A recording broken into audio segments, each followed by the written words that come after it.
Selamat malam teman-teman Karang Taruna Sahabat Nusa. Setelah kemarin sedikit membahas apakah yang terjadi di Indonesia akibat dampak dari virus corona, kali ini saya hanya ingin membahas bagaimana penanganan virus corona di Indonesia yang telah dilakukan pemerintah sejauh ini.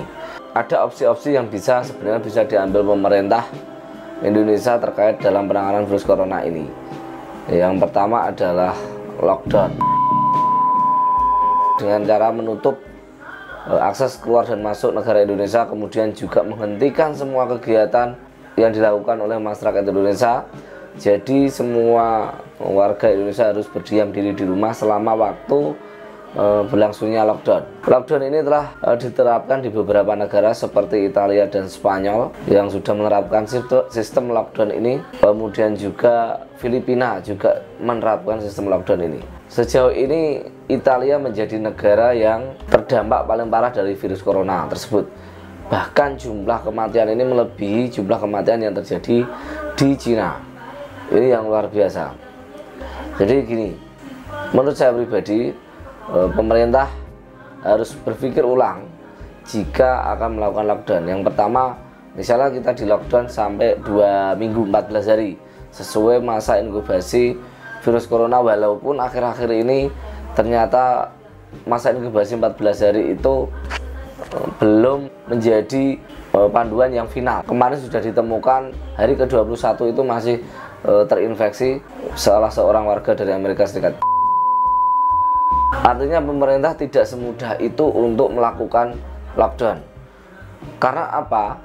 Yang pertama adalah terkait dengan keadaan sosial, ekonomi, keamanan. Ini yang lebih penting. Misalnya gini, sangat percuma jika kita di lockdown tapi pemerintah tidak mampu menyediakan logistik. Ini akan terjadi kekacauan yang luar biasa jika kita tidak bisa memenuhi kebutuhan selama kita di lockdown.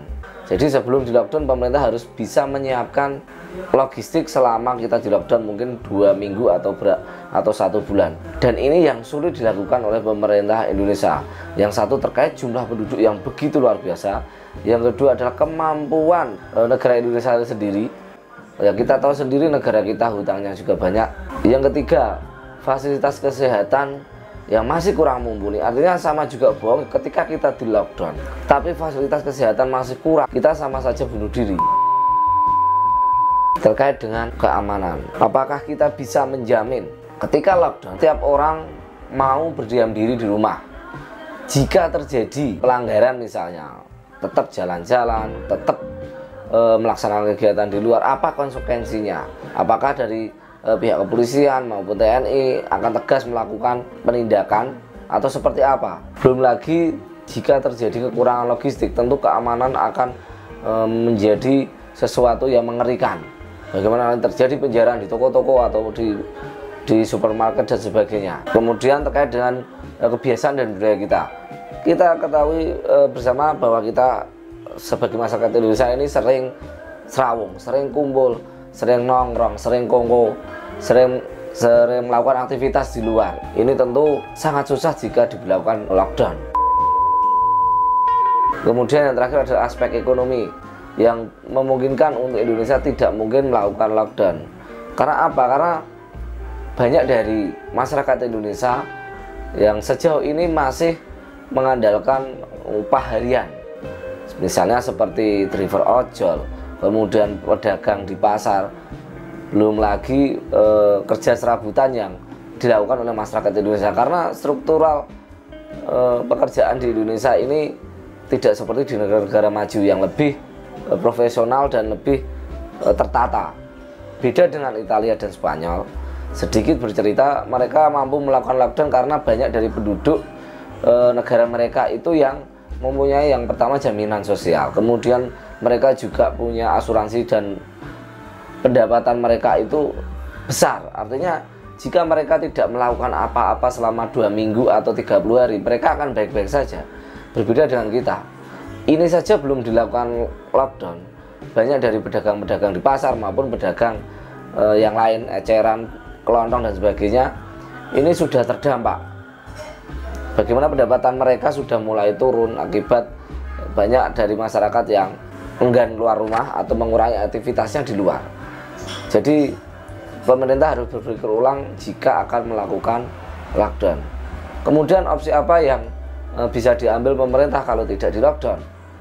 Jadi sebenarnya ada metode yang sangat sukses dijalankan di beberapa negara terkait penanganan virus corona ini. Di Korea sudah dilakukan, di Singapura dilakukan, bahkan Singapura itu kemarin masih 0 mortality, artinya 0 kematian. Korea yang terinfeksi 30.000 berapa itu kematiannya hanya 81. Mereka sukses karena social distancing, yaitu dengan menjaga interaksi kita dengan sesama orang. Setiap kita keluar ketemu orang itu memberi jarak 1 meter minimal, karena seperti kita ketahui bahwa penularan virus corona ini masih dengan metode droplet, ya, ada perpindahan secara fisik. Social distancing ini sangat efektif dilakukan. Jadi kita tidak perlu membatasi diri kita, tapi artinya kita harus tetap membatasi jika tidak ada keperluan yang penting untuk tidak keluar dari rumah. Andai kata kita keluar dari rumah karena keadaan penting, kita tetap menjaga jarak minimal 1 meter dengan orang. Kemudian tidak melakukan kontak secara fisik, tidak salaman, cukup bertegur sapa atau namesti. Jadi banyak metode yang dilakukan ketika kita melakukan social distancing. Masalahnya, problemnya sama. Ini terkait dengan kebiasaan dan budaya kita.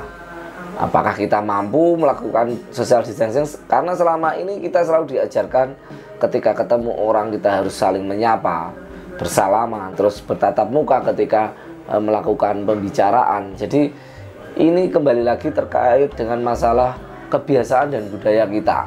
Ini yang sudah dilakukan oleh negara-negara yang sukses mengatasi penyebaran, menekan laju penyebaran penularan virus corona dengan social distancing.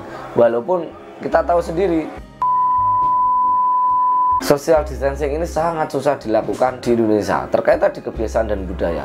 Terkait dengan kebiasaan budaya kita, tingkat kesadaran kita, dan rasa kepedulian kita terhadap kesehatan. Jadi masih banyak yang meremehkan penyebaran dari virus corona maupun bahaya dari virus corona. Untuk itu teman-teman tetap sehat, menjaga kesehatan, menjaga kebersihan. Jangan lupa cuci tangan ketika selesai melakukan aktivitas apapun itu, apalagi ketika makan. Dan untuk tetap di rumah ketika tidak ada kegiatan yang sangat-sangat mendesak dan penting kita lakukan di luar. Selamat malam.